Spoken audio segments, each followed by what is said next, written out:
الرجيم بسم الله الرحمن الرحيم السلام عليكم ورحمة الله وبركاته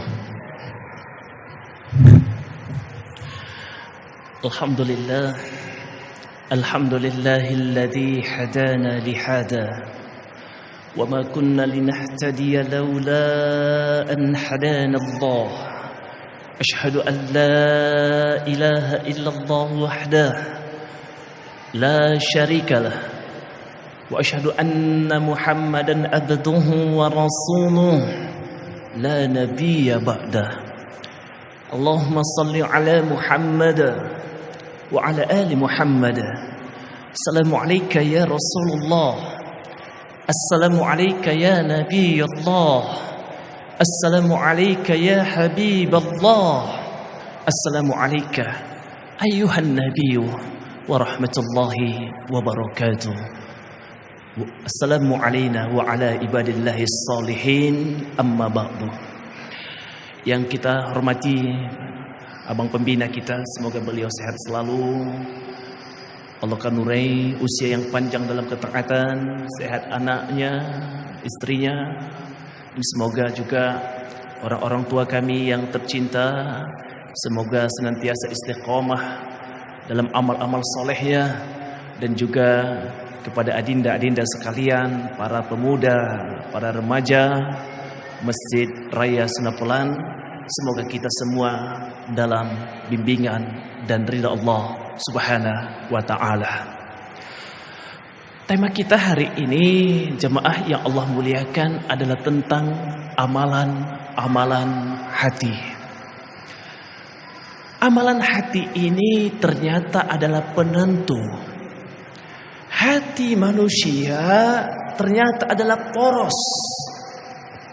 Idza salahat, jika hatinya baik, salahat jasada kulluh, maka hati yang baik itu akan memperbaiki fisiknya, memperbaiki pandangan matanya, memperbaiki apa yang akan didengar telinganya. Jika hatinya baik, maka yang baik-baik pula lah yang akan dilakukan tangannya. Jika hatinya baik, maka yang baik-baik pula lah yang akan diucapkan lisannya. Jika hatinya baik, maka yang baik-baik pula lah arah kaki yang dilangkahkannya. Idza fasadat, namun jika dia tak baik, jika hatinya tak baik, maka akan mengarahkan jasadnya, tubuhnya, jasmaninya melakukan yang tak baik. Kenapa mata kita masih suka melihat yang tak baik, melihat gambar yang tak baik, melihat film yang tak baik, melihat tayangan yang tak baik?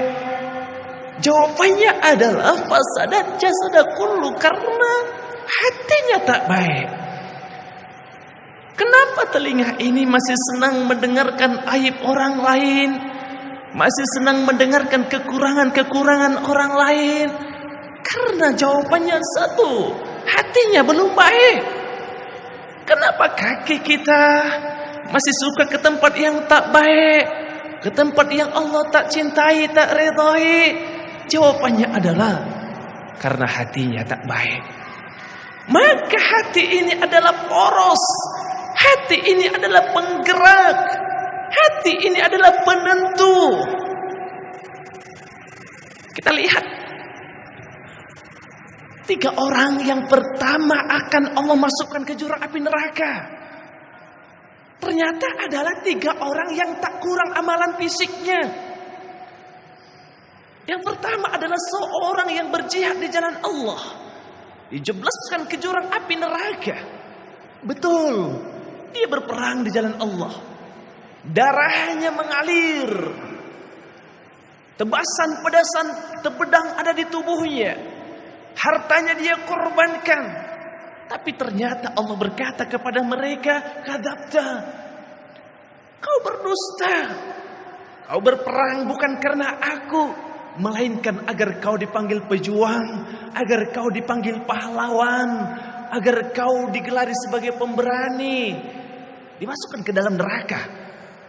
Bukan karena kurang amalan fisiknya, tapi amalan hatinya bermasalah. Yang kedua, Allah masukkan ke jurang api neraka adalah para penghafal Al-Quran dan juga orang-orang yang menebarkan Al-Quran. Mereka masuk neraka. Dengan amalannya dia berbangga di hadapan Allah, namun Allah berkata, "Kadzabta, kalian pendusta. Kalian belajar Quran, membaca Al-Quran supaya dikatakan qori, supaya menjadi imam terbaik, supaya dikatakan qori'ah. Engkau menebarkan Al-Quran supaya kau menjadi viral, supaya kau menjadi terpandang, mubalik kondang, dai kondang, ulama kondang." Dimasukkan ke jurang api neraka. Tidak kurang amalan fisiknya. Dia menghafal setiap hari, dia belajar setiap hari, dia ke majelis taklim setiap hari, dia ceramah setiap hari. Tapi kenapa dia masuk neraka? Karena amalan hatinya bermasalah.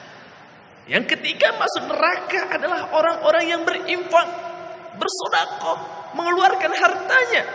Tapi lagi-lagi Allah berkata, "Kadzabta, kalian dusta." Tidak kurang uang yang keluar, harta yang keluar. Betul, hartanya dia keluarkan. Anak yatim dia sekolahkan. Tapi ternyata dia melakukannya agar dikatakan dermawan, agar dikatakan hartawan, sehingga dimasukkan ke jurang api neraka. Bukan karena kurangnya uang yang keluar, fisik yang keluar, tapi kurangnya amalan-amalan hati. Maka dari itu, agar hati kita terjaga, agar hati kita terpelihara, agar hati kita tetap bersih, maka amalan-amalan hati inilah yang akan merawat hati kita. Yang pertama, amalan hati yang pertama disebut dengan mu'ahadah. Mu'ahadah. Apa itu mu'ahadah? Mu'ahadah itu adalah mengingat perjanjian dengan Allah Rabb kita, pencipta kita di alam arwah. Kita semua ditanya. Surah Al-A'raf 172. Alastu bi rabbikum? Bukankah aku ini sesembahanmu? Bukankah aku ini Rabbmu? Bukankah aku ini Tuhanmu? Kita semua menjawab, qalu bala sahidana. Benar ya Allah, Engkau Rabb kami, Engkau Tuhan kami, Engkau satu-satunya sesembahan kami. Kemudian dalam hadis riwayat Bukhari dijelaskan 4 bulan pertama kita di dalam perut ibu kita sebentuk air mani. 4 bulan kedua, 40 hari yang kedua, kita pun berubah menjadi alaqah, segumpal darah. 40 hari yang ketiga, segumpal darah itu berubah menjadi mudghah, segumpal daging. Saat kita telah 40 hari yang ketiga menjadi segumpal daging, Allah tiupkan roh yang telah dijanjikan tadi bahwa Allah Rabbnya, ditiupkan ke dalam rahim ibu kita. Kemudian ketika roh ditiupkan ke dalam rahim ibu kita, Allah utus malaikat untuk membisikkan 4 perkara. Yang pertama adalah ajal, yang kedua adalah rezeki, yang ketiga adalah amal, yang keempat adalah bahagia atau menderita. Ini adalah perjanjian dengan Allah. Atau mu'ahadah itu sering disebut dengan ketetapan Allah. Bahkan mu'ahadah ini adalah rukun iman seorang yang beriman. Beriman kepada qada dan qadar Allah. Hadirin wal hadirat rahimakumullah. Mu'ahadah, mengingat perjanjian dengan Allah Subhanahu wa taala. Dan perjanjian itu, teman-teman, kita kokohkan dalam setiap salat kita. Iyyaka na'budu wa iyyaka nasta'in. Hanya kepadamu ya Allah tempatku menyembah. Hanya kepadamu ya Allah tempatku memohon pertolongan. Ini adalah mu'ahadah. Maka dapat Ustaz simpulkan, ada 3 jenis mu'ahadah kepada Allah. di mana muahadah ini akan menjaga hati kita, akan memelihara hati kita, akan mengokohkan hati kita. Muahadah yang pertama adalah bagaimana kita mengingat perjanjian dan ketetapan Allah. Masalah tentang misalnya ketetapan Allah tentang rezeki, teman-teman yang Allah muliakan. Kenapa ada pedagang yang satu dengan pedagang yang bertetanggaan dengannya saling bermusuhan? Mentang-mentang pedagang di sebelahnya lebih laris dagangannya, pedagang yang satunya iri, dengki, sakit hati, malah menggibah pedagang yang lainnya. Kenapa semua itu terjadi? Disebabkan karena dia lupa perjanjian kepada Allah tentang ketetapan rezeki Allah. Bahwa Allah telah tetapkan rezeki kita. Wa fis samai rizqakum wa ma tu'adun. Di langit Allah tetapkan rezeki kita. Dijanjikan akan diberikan. Ada tetangga beli TV baru, tensinya yang kambuh. Ada tetangga beli mobil baru, asam uratnya yang kambuh. Ada tetangga beli rumah baru, kolesterolnya yang tinggi. Kenapa semua itu terjadi? Saya ingin bertanya teman-teman. Saya ingin bertanya. Kita punya teman sebelah. Ukuran kakinya 45. Sedangkan ukuran kaki kita 40. Perlukah kita iri, dengki kepada teman sebelah yang ukuran kakinya 45? Halo? Perlukah kita iri, dengki? Masa dia 45, aku 40? Itu gila namanya. Ukuran kaki dia adalah ketetapan Allah, pemberian Allah, anugerah Allah. Tidak perlu kita iri hati kepada teman sebelah yang ukuran kakinya 45. Itulah porsi yang Allah ciptakan untuknya. Kalaupun dipaksakan teman-teman, ukuran sepatu yang 45 kita paksa pakai yang ukuran kakinya 40. Apa yang terjadi? Kelonggaran, tak muat, mungkin akan lepas-lepas, menyusahkan berjalan, betul? Tidak cocok untuk kita ukuran 45. Atau sebaliknya teman-teman, orang yang ukuran sepatunya 45 memaksa memakai ukuran sepatu kita 40. Sempit, lecet kakinya, sulit jalannya, karena itu bukan porsi dia. Bermuahadah kepada Allah, itulah ketetapan rezeki yang telah Allah berikan kepadanya. Untuk apa aku iri? Jadi kalau ada kita saling iri kepada tetangga karena rezekinya lebih banyak, iri kepada teman karena jabatannya lebih tinggi, gila namanya, gila. Kenapa? Karena itu adalah ketetapan Allah, perjanjian yang telah Allah tetapkan kepadanya, rezeki yang telah Allah tentukan untuknya. Apalagi misalnya muahadah kepada Allah, ajal.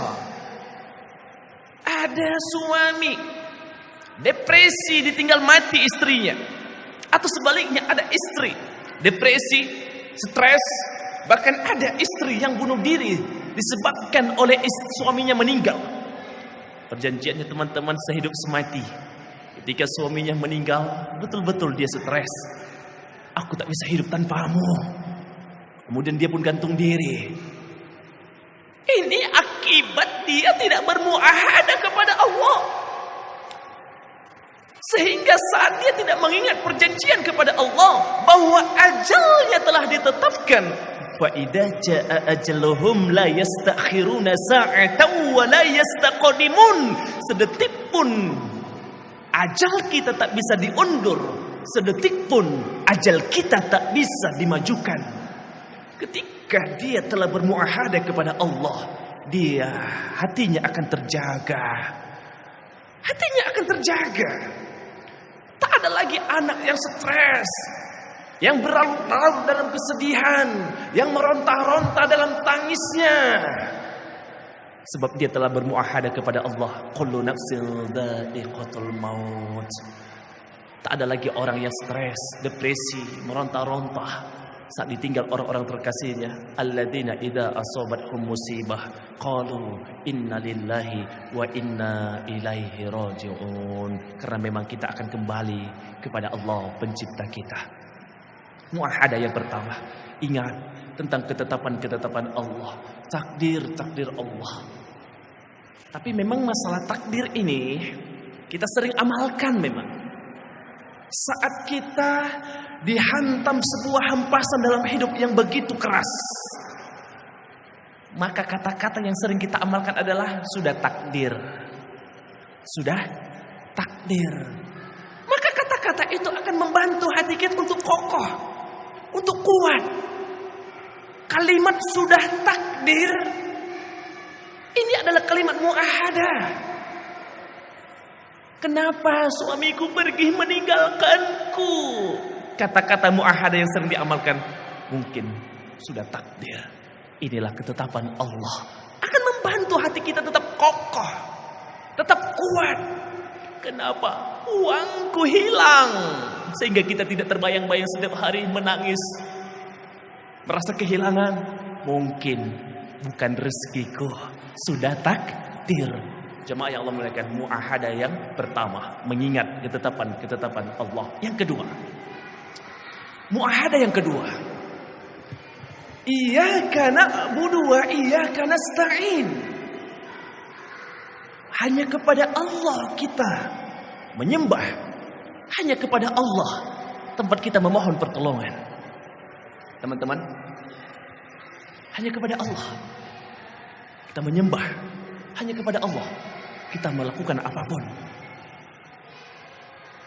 Hadirin wal hadirat rahimakumullah, ketika kita susah, rezeki kita macet, gaji kita dipotong di perusahaan, masukan sedikit, pengeluaran banyak di masa pandemi corona, tapi karena dia bermuahadah kepada Allah, iyyaka na'budu wa iyyaka nasta'in, hanya kepadamu ya Allah aku menyembah, hanya kepadamu ya Allah aku memohon pertolongan, ya Allah tolong aku ya Allah. Ini juga bentuk muahadah, meyakini hanya Allah yang bisa menolongnya. Saat hidupnya sempit, orang-orang yang bermuahadah yakin hanya Allah yang melapangkannya. Ketika dia susah menderita, bermuahadalah kepada Allah. Hanya Allah yang dapat membahagiakan kita. Saat kita bersedih, bermuahadah kepada Allah. Iyyaka na'budu wa iyyaka nasta'in. Mintalah pertolongan kepada Allah agar kita senyum dan bahagia kembali.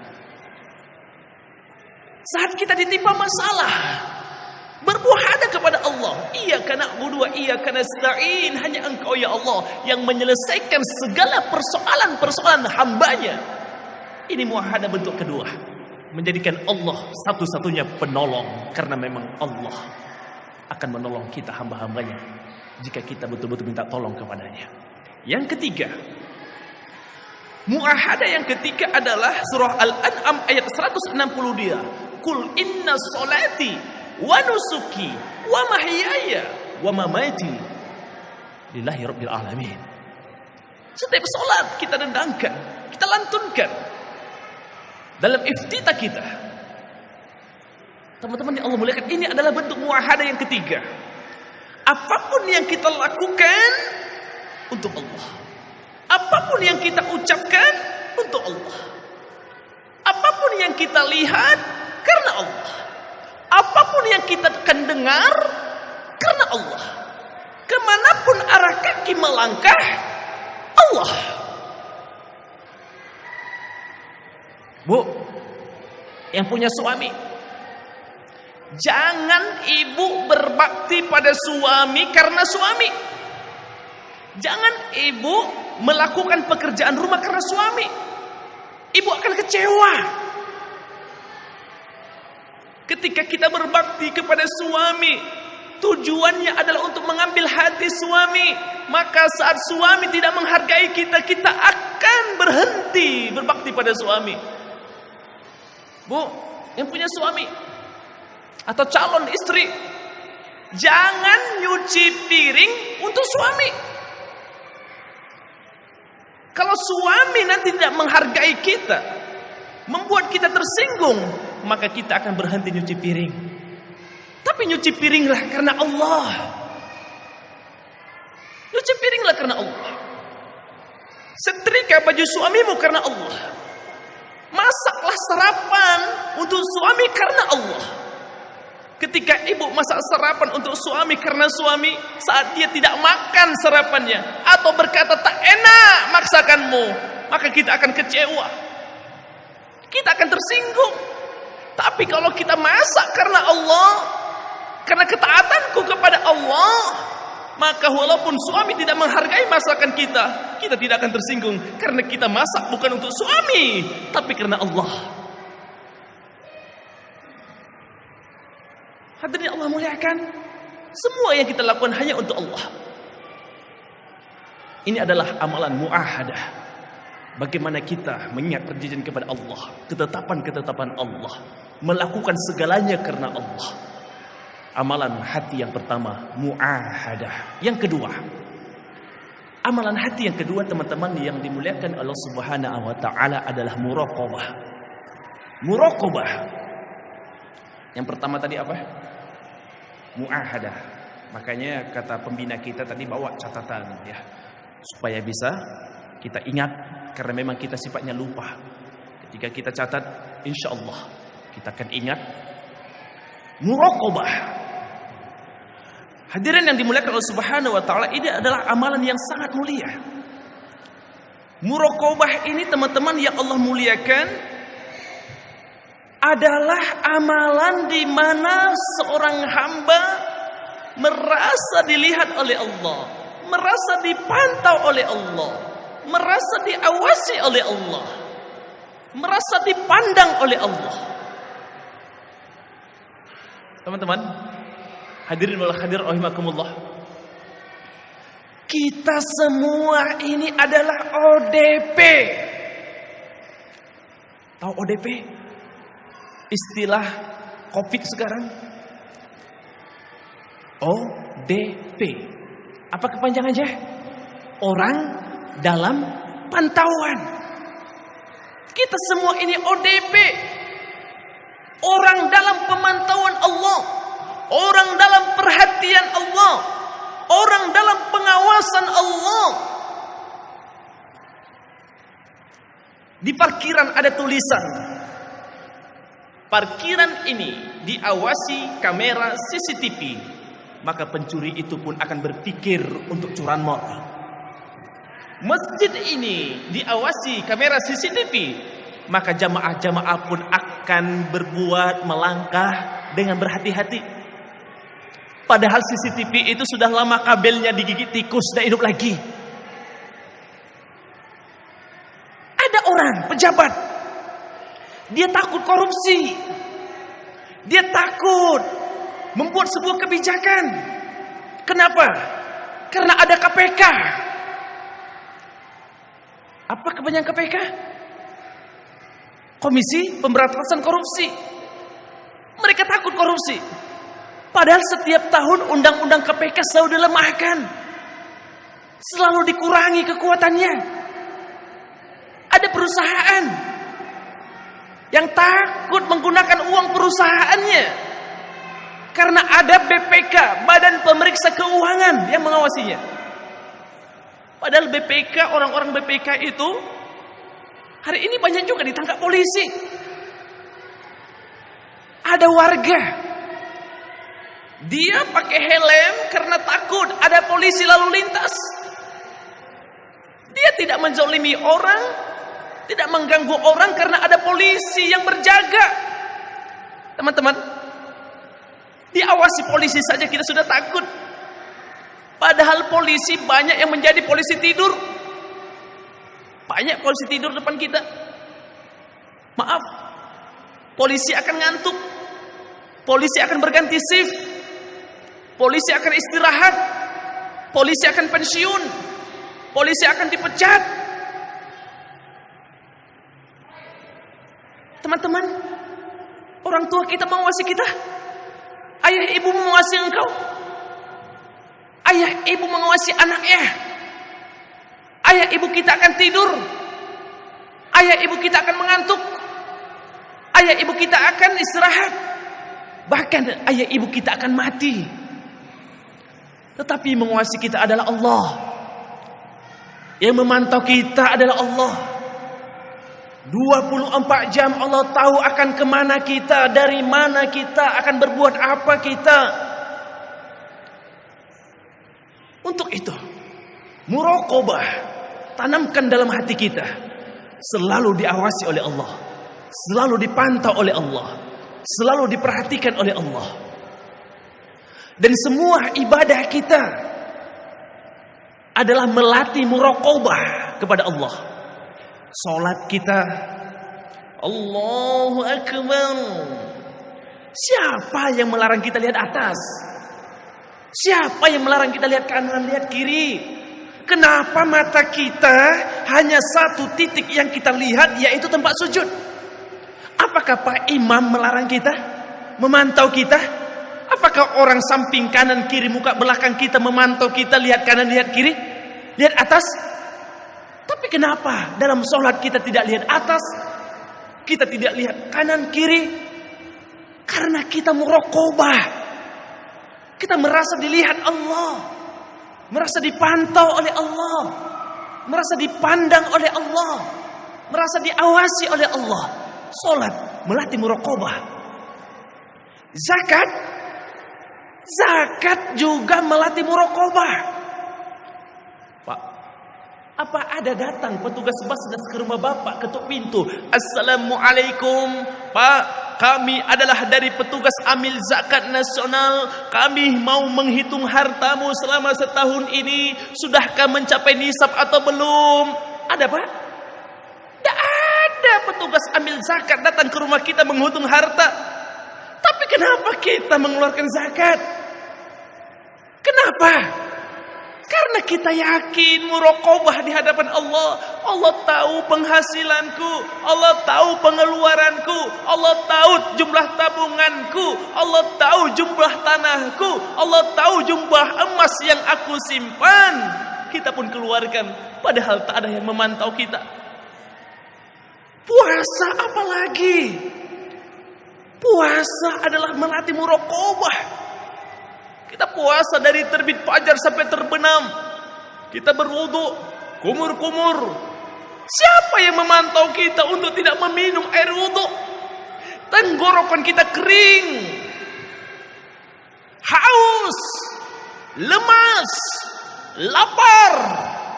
Tapi kenapa kita tidak minum air wudu? Apakah petugas masjid memantau kita? Tidak. Tapi kenapa kita tidak melewatkan setetes pun air dari tenggorokan kita? Karena kita merasa dipantau oleh Allah, diawasi oleh Allah, dilihat oleh Allah, diperhatikan oleh Allah.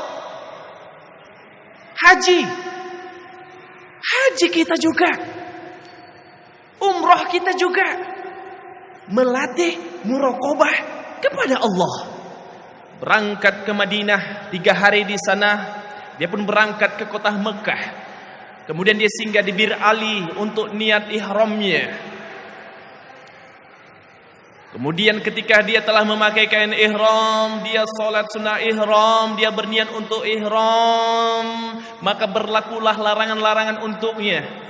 Tak boleh sehelai rambut pun rontok dari kepala dengan sengaja. Tak boleh mencabut bulu ketiak, tidak boleh mencabut bulu kemaluan, tidak boleh mencukur bulu kemaluan, tidak boleh memotong kuku, tidak boleh lagi ada darah yang keluar dengan sengaja, tidak boleh memutik tanaman, tidak boleh membunuh tanaman, tidak boleh mencabut tanaman, tidak boleh membunuh binatang, membunuh nyamuk, membunuh kecoak. Apakah mutawif kita, pembimbing haji dan umroh kita mengawasi kita? Tak bisa mereka mengawasi kita 24 jam. Tapi kenapa pantangan itu kita tidak lakukan? Karena ibadah haji juga melatih muraqabah kepada Allah. Kita merasa diawasi oleh Allah, merasa dipantau oleh Allah, merasa dipandang oleh Allah, merasa selalu diikuti oleh Allah Subhanahu wa taala. Akan tetapi surah Al-Hadid ayat yang keempat, ternyata Allah memandang kita tidak hanya dalam sholat, tidak hanya dalam zakat, tidak hanya dalam haji, tidak hanya dalam puasa. Ada orang begitu dekat dengan Allah, begitu diawasi oleh Allah, dia begitu takut berbuat maksiat saat di masjid, keluar dari masjid jadi hantu. Mereka berkata bahwa ketika di masjidlah Allah awasi aku. Ada orang di kota Mekah menangis, ya Allah, banyak dosaku ya Allah. Kembali ke Indonesia jadi hantu. Tidak. Allah berfirman, wa huwa ma'akum aina ma kuntum. Allah bersamamu di mana saja kau berada. Allah bersamamu, melihatmu, memandangmu, memperhatikanmu saat di masjid. Begitu juga Allah melihatmu, memperhatikanmu, memandangmu saat di luar masjid. Allah memandangmu, memperhatikanmu, mengikutimu, bersamamu saat kau di masjid, saat kau puasa. Begitu juga saat kau di pasar, hingga kau tak akan kurangi timbangan, hingga kau tak akan menipu klien dan pelanggan. Tuhan yang kita sembah di Mekah, itu pula Tuhan yang kita sembah di Indonesia. Tapi kenapa kita merasa diawasi oleh Allah ketika di Mekah, sedangkan di sini kita bebas? Tidak, jamaah, muraqabah di hadapan Allah. Lihat bagaimana kisah ketika Umar bin Khattab bersama sahabat berada dalam sebuah safar perjalanan di sebuah bukit. Mereka temukan seorang pengembala domba dengan ratusan ekor dombanya. Kemudian Umar bin Khattab menemui gembala domba itu, wahai pengembala, bolehkah aku membeli dombamu 1 ekor? Maka pengembala domba itu berkata, wahai tuan, aku hanya seorang budak. Kambing-kambing ini milik tuanku. Maka Umar bin Khattab pun mencoba berkata kepada gembala domba itu, bagaimana jika engkau katakan seekor dombamu diterkam serigala, tuanmu tak akan tahu. Kemudian pun gembala itu berkata, yang membuat Umar bin Khattab tertegun dan menangis, aina Allah? Di mana Allah, wahai Tuhan? Umar bin Khattab pun menangis. Kemudian membawa budak itu kepada tuannya.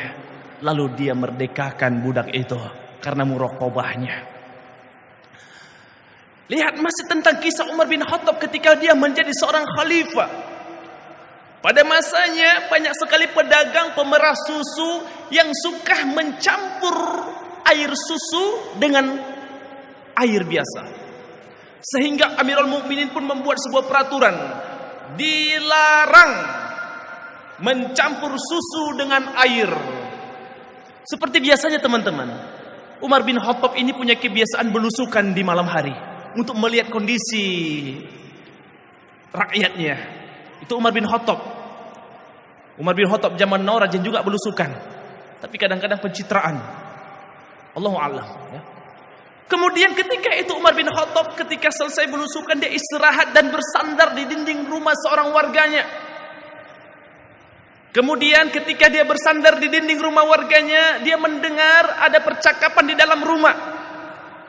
Ternyata percakapan itu antara ibu dan anak gadisnya. Ibu itu pemerah kambing. Si ibu berkata kepada anak gadisnya, anakku, Campur saja susu itu dengan air supaya kita lebih mendapatkan air susu, mendapatkan keuntungan. Tapi anak gadis itu berkata, "Tidak ibu, tidak. Ini sudah dilarang oleh Amirul Mukminin Umar bin Khattab, wahai ibu. Umar bin Khattab tidak akan tahu. Umar bin Khattab tidak lihat." Anak gadisnya berkata, "Benar wahai ibu. Umar bin Khattab tidak melihat, Amirul Mukminin tidak melihat, tapi Allah melihat. Tuhannya Umar bin Khattab memperhatikan kita." Umar bin Khattab yang mendengar percakapan itu pulang ke rumahnya. Kemudian berkata kepada anak lajangnya bernama Ashim, "Wahai Ashim, ada seorang gadis yang soleha. Aku ingin engkau menikahinya. Muraqabah, berbuah bahagia." Tadi pengembala kambing, karena muraqabah dia merdeka. Seorang pengembala pemerah domba anak gadis, karena muraqabah menjadi menantu khalifah. Ada lagi beberapa cerita tentang muraqabah. Nanti kita akan sambung. Billahi taufik wal hidayah. Assalamualaikum warahmatullahi wabarakatuh. Bismillah. Assalamualaikum warahmatullahi wabarakatuh. Alhamdulillah, wassalatu wassalamu ala rasulillah wa alihi wasahbihi wa wala amma ba'du. Baik teman-teman sekalian, kita tadi sudah bahas tentang amalan-amalan hati. Yang pertama adalah mu'ahadah. Bagaimana hati kita meyakini dan mengingat ketetapan dan ketentuan Allah. Yang kedua, kita telah membahas tentang muraqabah. Muraqabah, yuraqibu, merasa diawasi oleh Allah, merasa dipantau oleh Allah, merasa diperhatikan oleh Allah. Hampir seluruh ibadah-ibadah yang disyariatkan kepada kita melatih muraqabah kita kepada Allah. Salat, zakat, puasa, haji, semua itu ibadah yang melatih muraqabah kepada Allah. Tapi baru kita ketahui, Allah tidak hanya memperhatikan kita dalam salat, tidak hanya memperhatikan kita di dalam masjid. Al-Hadid ayat yang keempat, wa huwa ma'akum aina ma kuntum. Allah bersama kamu di mana saja engkau berada. Allah bersama kita saat di masjid, Allah bersama kita juga saat di pasar, Allah bersama kita saat sholat, Allah bersama kita saat di luar sholat. Maka dari itu, ketika kita merasa diawasi oleh Allah, maka mulut ini akan berhati-hati saat berucap. Ketika kita merasa diawasi oleh Allah, mata ini pun akan berhati-hati dalam melirik. Ketika kita merasa diawasi oleh Allah, kaki ini pun akan berhati-hati dalam menentukan arah yang akan dia tuju. Kita telah ceritakan tentang beberapa kisah bahwa muraqabah berbuah kebahagiaan atau happy ending ya teman-teman ya. Seorang budak pengembala domba dibebaskan oleh Umar bin Khattab karena memang muraqabah di hadapan Allah. Seorang wanita pemerah susu juga menjadi mantu Umar bin Khattab dari anaknya Hashim, juga karena muraqabah kepada Allah Subhanahu wa taala. Kemudian kisah yang ketiga, hadirin yang Allah muliakan, kisah ketiga ini juga sangat populer ya, sudah sering kita mendengarnya, yaitu Sabit bin Zutoh. Sabit bin Zutoh ini adalah seorang tabi'in yang sangat soleh.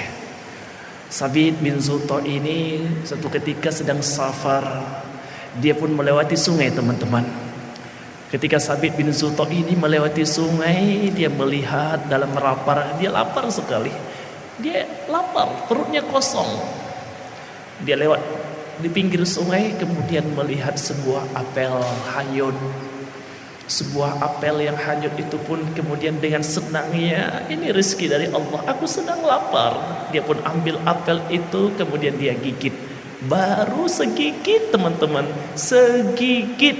Mungkin kalau kita bayangkan yang punya handphone Apple mungkin ya Apple bacaannya ya. Mungkin seperti itulah, baru segigit. Ketika sudah tertelan segigit, dia teringat, ini bukan milikku. Ini bukan hakku. Ini bukan punyaku. Aku tidak pantas menelan, memakan sesuatu yang bukan milikku. Kemudian dia pun menyesal. Dia teringat bagaimana Rasulullah SAW dalam hadisnya tidak akan masuk surga di dalam darahnya, dagingnya mengalir dari makanan yang haram. Dia pun mencari pemilik buah itu, menyusuri sungai. Padahal tak ada yang melihatnya, tak ada yang tahu tentang itu. Bahkan barangkali pemiliknya pun sudah redha kalau buahnya hanyut diambil orang, dia mungkin sudah ikhlas. Tapi Sabit bin Zuto ini Masya Allah, dia merasa berdosa, dia merasa dilihat oleh Allah, disaksikan oleh Allah. Kemudian dia pun menyusuri sungai itu, mencari pemilik buah apel tersebut. Kemudian menemukan sebuah rumah, diketupnya pintunya. Kemudian Sabit bin Zuto pun bertanya, apakah engkau pemilik pohon apel di pinggir sungai? Benar, aku telah memakan buah apelmu, maka aku mohon kepadamu agar engkau menghalalkannya. Kemudian sang pemilik itu pun mengatakan dalam dirinya bahwa pemuda ini, Sabit bin Zuto ini bukanlah pemuda sembarangan. Aku punya syarat, wahai anak muda, agar yang kau makan itu halal, maka syaratnya kau nikahi anakku, anak gadisku yang buta, yang tuli, yang tak punya kaki atau puntung. Singkat cerita, kita sudah sering mendengar kisah ini. Dia pun menikahinya, dan ternyata happy ending juga jemaah, karena amalan hati muraqabah, merasa diawasi oleh Allah. Ternyata istrinya adalah seorang yang sangat cantik jelita, muraqabah, berbuah bahagia. Kita lihat lagi bagaimana seorang Yusuf alaihissalam ketika dia dijebak oleh seorang wanita bernama Zulaikha di dalam sebuah kamar. Suami Zulaikha tak tahu. Tidak ada satu pendayang-dayang kerajaan yang tahu mereka di dalam kamar. Mereka berdua di dalam kamar. Yusuf sangat menginginkan Zulaikha. Zulaikha juga tergila-gila dengan Yusuf. Tapi kenapa tidak terjadi perzinahan itu? Kenapa tidak terjadi dosa besar itu? Qala ma'adallah innahu rabbi ahsanul maswa innahu la yuflihuz zalimun. Dia ingat bahwasanya Allah melihatnya, Allah memandangnya, Allah memperhatikannya. Dia teringat bagaimana azab Allah yang begitu pedih, bagaimana pemberian Allah, nikmat Allah yang begitu banyak, sehingga muraqabah itu mendatangkan kebahagiaan untuk Nabi Yusuf alaihissalam. Nabi Yusuf diangkat menjadi pejabat negara. Nabi Yusuf pun, maaf, ada riwayat yang berkata menikah dengan Zulaikha. Ada juga riwayat yang berkata tidak menikah, ya, tidak menikah. Hadirin yang dimuliakan Allah Subhanahu wa taala, begitulah bagaimana kisah muraqabah di dalam hatinya, sehingga muraqabah itu membawa kepada kebahagiaan. Teman-teman yang Allah muliakan, dalam kitab At-Tawwabin karya Ibnu Qudamah, kitab At-Tawwabin karangan Ibnu Qudamah, diceritakan ada seorang pemuda datang kepada seorang ulama bernama Ibrahim bin Adam. Ibrahim bin Adam ini adalah ulama tabi'in yang memiliki nasihat-nasihat yang sangat tajam.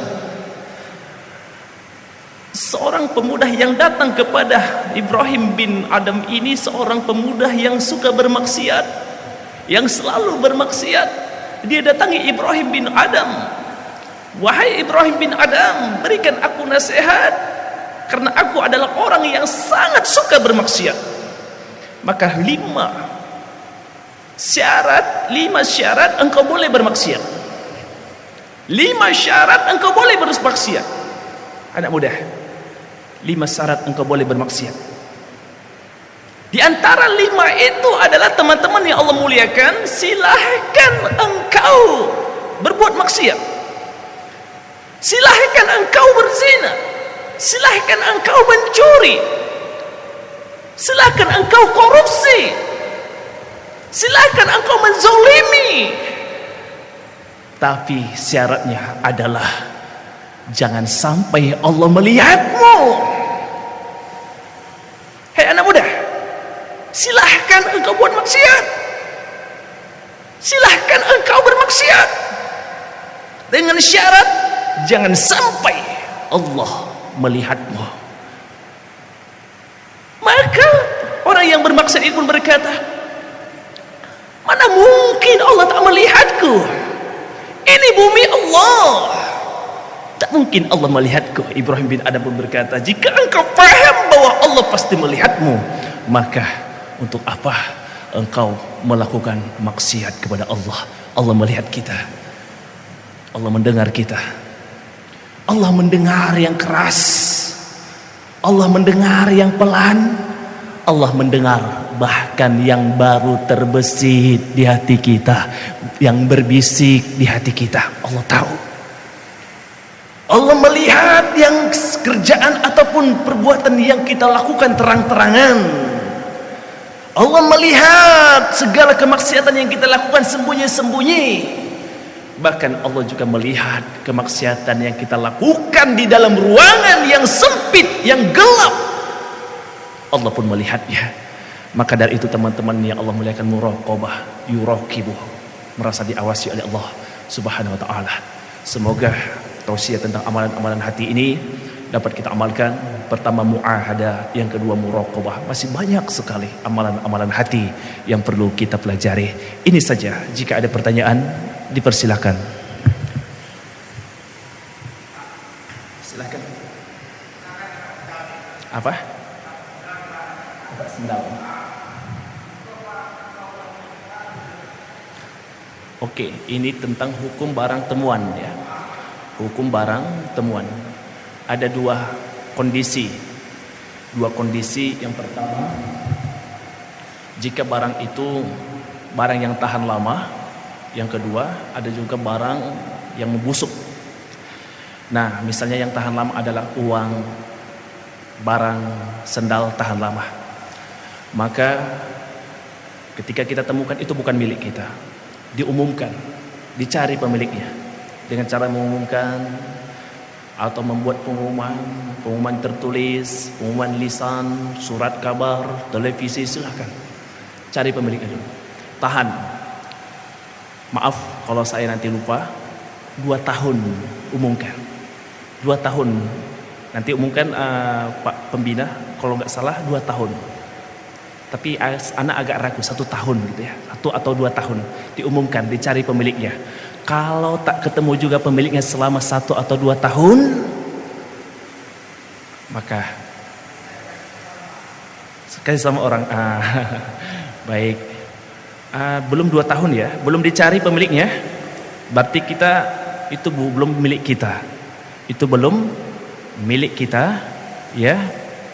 Nanti tiba-tiba datang pemiliknya, ditanya sama antum, ya ketika antum bisa menjelaskan, saya sudah sedekahkan, mudah-mudahan lepas ya. Jadi yang kita sedekahkan adalah milik orang yang bersedekah. Kita wakafkan adalah milik wakif, bukan milik orang.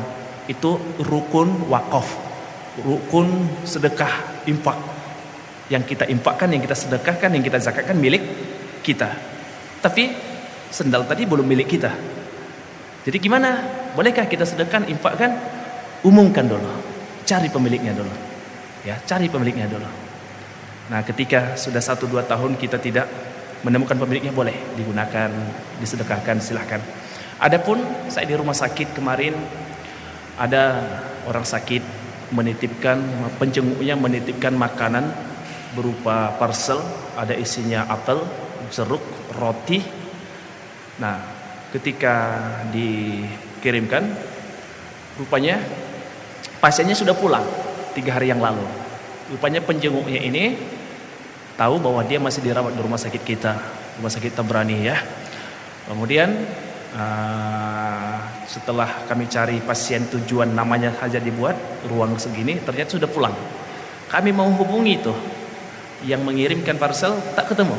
Kami telepon, tak ada nomornya. pasien yang kami kemarin pun lost kontak, tidak ada kontak. Padahal apel, roti busuk paling lama sehari, 2 hari, kalau roti 3 hari. Gimana tuh? Gak mungkin dicari pemiliknya selama 2 tahun. Mubazir. Nah, mubazir itu hukumnya beda lagi. Inna mubaziru karena ikhwana sayatin, ya dah. Mubazir itu temannya seton. Maka gimana caranya? Itu buah-buahan silakan boleh disedekahkan kepada orang yang lapar tentunya, yang membutuhkan, bukan orang yang sudah kenyang ya. Daripada terbuang, mubazir, atau kita buang ke tempat sampah, kita tunggu sampai busuk, oh tidak ya. Jadi ada 2 kondisi. Pertama tahan lama ya, akhi ya, diumumkan dulu, dicari dulu pemiliknya, akhi. Jangan langsung sedekahkan, belum milik kita. Ya. Kalau uang dapat rezeki nomplok gitu, tidak ya, cari pemiliknya dulu. Setahun atau 2 tahun, ya, tadi agak slip, kurang ingat di sana, setahun atau 2 tahun, umumkan, baru milik kita. Assalamualaikum Ustaz. Waalaikumsalam. Bagaimana cara menasihati saudara yang sedang sakit agar jangan berobat kepada orang yang disebut dukun? Syukran Ustaz. Masya Allah ya, Allah tidak mengampuni dosa syirik. Allah akan mengampuni semua dosa selain syirik ya, selain syirik. Allah ampuni semua dosa selain syirik ya. Maka dari itu sebutkan ancaman-ancaman kepadanya tentang pergi ke dukun ya. Kita pergi ke dukun saja kita sudah mendapatkan sebuah hukuman ya. Ibadah kita akan tertolak selama 40 hari misalnya, ada juga yang berkata demikian. Itu baru datang ke dukun, belum bertanya lagi. Itu baru datang ke dukun, belum lagi mempercayai apa yang dia katakan. Maka kita dihukumi syirik akbar, mempercayai selain Allah. Apalagi yang disebutkannya itu adalah tentang hal-hal yang bersifat gaib misalnya. Kalau hal-hal bersifat penyakit barangkali ada ya dukun-dukun beranak ya. Beda. Dukun beranak itu bukan yang disebut seperti tadi. Dukun beranak itu kata-kata saja ya. Padahal dia cuman bidan kampung yang mengeluarkan bayi dari perut ibu-ibu dengan cara obat-obat kampung misalnya, pakai minyak kelapa diurut, pakai ini. Tidak ada mantra-mantra khusus misalnya. Itu bukan dukun ya. Dia bidan kampung barangkali. Tapi kalau yang dikatakannya adalah ambil obat ini, misalnya batang pisang dioles ke tubuhnya. Tidak ada mantra, tidak ada hal-hal yang bersifat gaib bahwasanya nanti jin penunggu pisang itu akan menarik penyakitnya, tidak. Ya, maaf, ayah saya ya sudah meninggal beliau. Banyak orang datang berobat kepadanya, tapi ayah saya bukan dukun. Berobat kepada beliau tapi obat-obat dengan akar-akar tumbuhan ya, dengan batang pohon pisang, dengan akar-akar ya, bisa dikatakan itu obat herbal ya, olahan-olahan. Jadi kalau masalah dukun, kita lihat dulu dukunnya seperti apa. Misalnya dia berobat tapi tidak menggunakan sihir-sihir, boleh ya. Tapi kalau sudah dukun misalnya melamar nasib, gimana caranya supaya si dia menyukaiku, maka lakukan nih, engkau harus ambil tali pocong macam-macam atau pelet, melariskan dagangan, lakukan ini supaya lancar nanti urusan dengan atasan. Nih bawa jimatnya nih, itu udah syirik ya. Lihat dukunnya dulu ya. Nah, karena banyak kata-kata dukun ternyata memang dia tukang obat, tapi obat kampung yang tidak menggunakan mantra-mantra sihir, hanya menggunakan obat-obat herbal dari tumbuh-tumbuhan. Tidak apa-apa, tidak ada mantra-mantra, tidak ada jimat-jimat, boleh. Gimana cara menasihatinya? Ya tadi, misalnya betul-betul dukun itu adalah dukun yang membawa kepada kesyirikan, maka nasihati dia bahwa Allah mengampuni semua dosa kecuali syirik. Ya. Assalamualaikum Ustaz. Waalaikumsalam. Bagaimana cara menjaga hati terhadap orang yang selalu merasa dizalimi, padahal dia sendiri yang berbuat zalim? yang tanpa ia sadari selalu berbuat zalim kepada orang lain. Bagaimana Ustaz? Oke, bagi yang bertanya dan kita semua, ketika orang menzalimi kita, ambil 3 hal dari hal itu. Ambil 3 hal. Pertama, ketika orang menzalimi kita, menggibah kita, maka yang pertama, jadikan itu ilmu. Ilmu apa Ustaz? Saat kita dizalimi, disakiti, maka ilmunya adalah ternyata tak enak dizalimi itu, tak bahagia dizalimi itu, menderita dizalimi itu. Maka kalau aku juga merasa menderita ketika orang menzalimiku, aku tidak akan menzalimi orang lain. Dapat ilmu dia. Ternyata begini rasanya dizalimi. Membuat orang menderita, membuat orang tersiksa. Maka dapat ilmu, jadikan itu ilmu agar kita menjauhi perbuatan buruk itu. Yang kedua, jadikan kezaliman orang, kejahatan orang kepada kita sebagai rasa syukur. Kenapa kita bersyukur Ustaz dizalimi Ustaz? Bersyukurlah orang lain yang menzalimi antum, bukan antum yang menzaliminya. Paham maksud saya? Bersyukurlah karena Allah pilihkan orang lain sebagai orang yang zalim kepada kita, bukan kita yang zalim kepada mereka. Yang ketiga, ketika orang zalim kepada kita, maka tenanglah, bersyukurlah, jadikan itu sebagai penambah amal dan penggugur dosa. Kenapa kita bersyukur saat dizalimi? Misalnya orang menggibah kita, bersyukur. Sesungguhnya ya ayyuhalladzina amanu jatanibu katsiran minaz zanni inna ba'daz zanni ismu wa la tajassasu wa la yaqtab ba'dukum ba'du, dan selanjutnya, sesungguhnya orang yang menggibah kita sedang memakan bangkai kita. Bangkai kita artinya sedang mengambil dosa-dosa kita, dan dia sedang mentransfer pahalanya kepada kita. Bersyukur ketika kita digibah, dizalimi, dia sedang memakan bangkai kita dan pahalanya sedang ditransfer kepada kita. Syukur kita. Dosa kita berkurang, pahala kita nambah. Syukur. Pertama tadi, ya, jadikan ilmu bahwa zalim itu ternyata tak baik, membuat orang bersedih dan menderita. Aku tak akan membuat hal yang sama. Yang kedua, bersyukur bukan kita yang zalim. Yang ketiga, bersyukur karena dosa kita berkurang, pahala kita bertambah. Tenang saja. Bolehkah berobat ke pengobatan alternatif yang bukan seorang muslim dan dia mendoakan sesuai dengan agamanya? Masya Allah. Pengobatan, dia dokter, bekerja di rumah sakit, banyak dokter non muslim, ya, dokter non muslim. Dia memakai resep obat sesuai dengan SOP dokter pada umumnya, SOP dokter, Ikatan Dokter Indonesia, sudah menjadi standar kedokteran kesehatan Indonesia, Kementerian Kesehatan Indonesia. Gak apa-apa berobat kepada mereka, tapi kalau bisa kita berobat kepada dokter yang muslim. Sebab dokter muslim tahu mana yang boleh dilihat, mana yang boleh dipandang, mana yang boleh dipegang. Dia akan tahu, ada syariat yang mengaturnya. Dokter laki-laki, kalau pasiennya perempuan tidak boleh berduaan, harus ada yang menunggu, salah satu mungkin perawat ataupun keluarga. Kalau memasang kateter ke kemaluan, tidak boleh yang laki-laki. Misalnya pasiennya perempuan, masang kateter, harus adalah perawat atau dokter yang perempuan. Usahakan yang muslim. Kalau dia tak muslim, dia tak tahu aturan-aturan syariat itu. Ada obat-obat mengandung babi, padahal masih ada obat yang mengandung zat-zat yang halal, dia tidak akan peduli itu. Maka dari itu, usahakan kepada yang muslim. Adapun dokter-dokter non muslim boleh. Yang penting sesuai SOP kesehatan. Kalau dia pengobatan alternatif, Ustaz, gimana? Dia mendoakan kita sesuai dengan ajaran agamanya, doa mereka itu musyrik.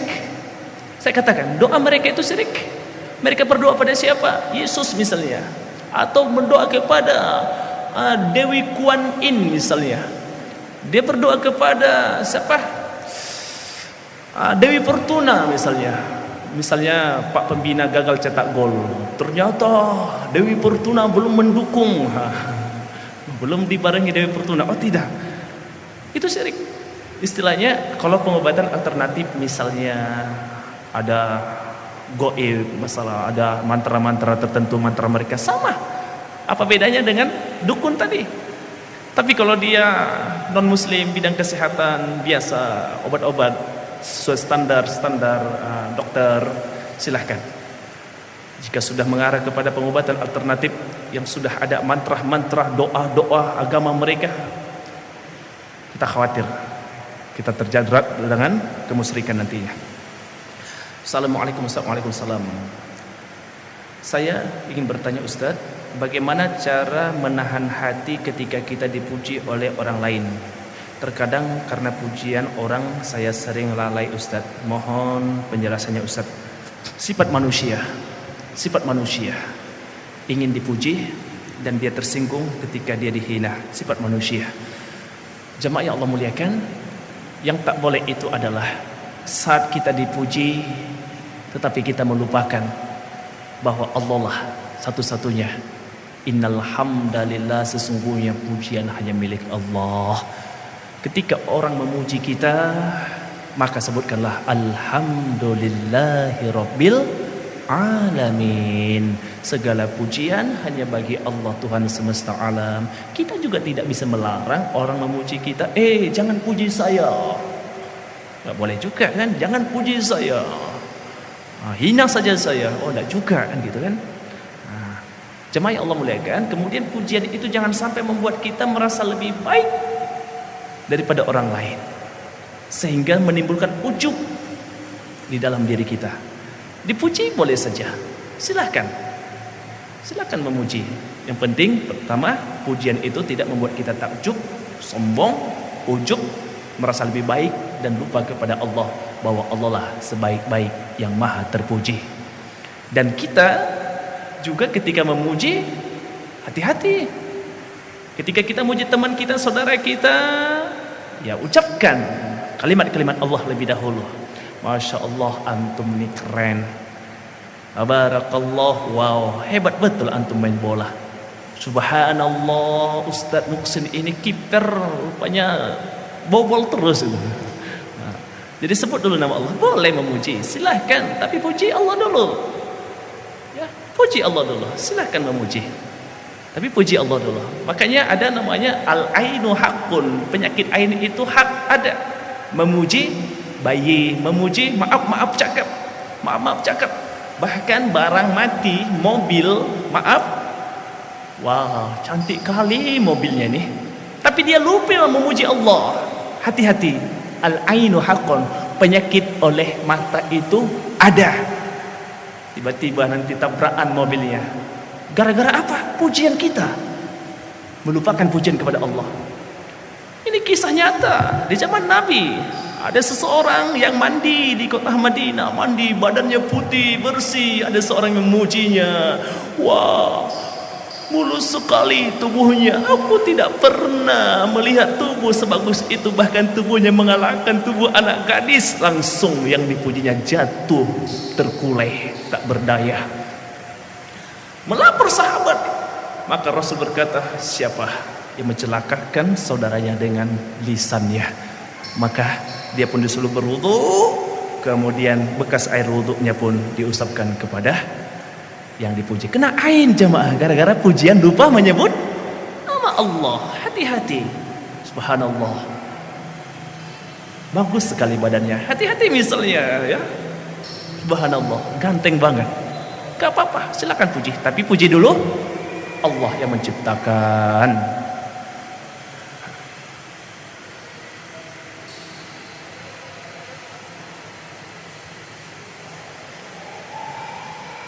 Oke, ada lagi? Silakan. Sudah. Baik, terima kasih teman-teman, ayahanda, bapak pembina kita. Maaf banyak salah, banyak kurang. Semoga bisa kita ambil pelajaran dan kita amalkan. Ingat, menuntut ilmu niat untuk diamalkan, insyaallah. Itu saja, kita tutup dengan doa. A'udzubillahi minasyaitonirrajim. Bismillahirrahmanirrahim. Alhamdulillahirabbil alamin wa aqibatul lil muttaqin. Salatu wassalamu ala sayyidina wa maulana Muhammadin wa ala alihi wa sahbihi ajma'in. Rabbana zidna ilma warzuqna fahma wa amalan salihah. Jadikan ilmu kami, pengetahuan kami yang kami dapat malam ini menambah ketaatan kami kepadamu ya Allah, menambah kerendahan diri kami di hadapan-Mu ya Allah, merendahkan hati kami terhadap sesama ya Allah. Ya Allah, ya Arhamar Rahimin, jadikan ilmu yang kami dapat ini ya Allah semakin menambah semangat kami menyembah-Mu ya Allah. Ya Allah, tanamkanlah sikap muraqabah dalam diri kami ya Allah. Hindarkan kami dari zina, hindarkan kami dari maksiat ya Allah. Rabbana la tuzigh qulubana ba'da idh hadaitana wa hab lana min ladunka rahmatan innaka antal wahhab. Ya Allah, istiqomahkan hati kami ya Allah, tuntun kami dengan hidayah-Mu ya Allah hingga husnul khatimah ya Allah. Rabbana hab lana minas salihin, jadikan kami ya Allah, jadikan anak-anak muda ini ya Allah, anak-anak kami ya Allah, anak-anak yang saleh dan saleha ya Allah. Rabbana hab lana min azwajina wa dzurriyyatina qurrata a'yun waj'alna lil muttaqina imama. Ya Allah, ya Arhamar Rahimin, jadikan anak-anak kami ya Allah, istri kami ya Allah sebagai penyejuk hati kami ya Allah. Rabbana atina fid dunya hasanah wa fil akhirati hasanah wa qina adzabannar. Subhana rabbika rabbil izzati amma yasifun. Wassalamun alal mursalin. Alhamdulillah rabbil alamin. Subhanakallahumma rabbana wa bihamdika asyhadu an la ilaha illa anta astaghfiruka wa atubu ilaik. Assalamualaikum warahmatullahi wabarakatuh.